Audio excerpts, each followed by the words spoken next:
Si každý rok na Valentína plná očakávaní, ale tie očakávania ti nevychádzajú? Ja viem, že Valentína ešte nemáme a nejaký čas to bude, to kým príde, ale čo keby to bolo tento rok trošku inak? Vizualizuješ si, že tvoj muž príde za tebou na Valentína s kyticou rúží a on zase nič. Možno prídeš čokoládou a možno vôbec ničím. A ty stále len čakáš a čakáš. Vieš čo? Idem ťa naučiť techniku vizualizácie, aby to tento rok bolo možno trochu iné.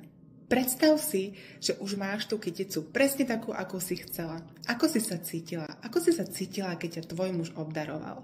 Kde ten pocit bol v tvojom tele zakotvený? Navnímaj ten pocit a uži si ho.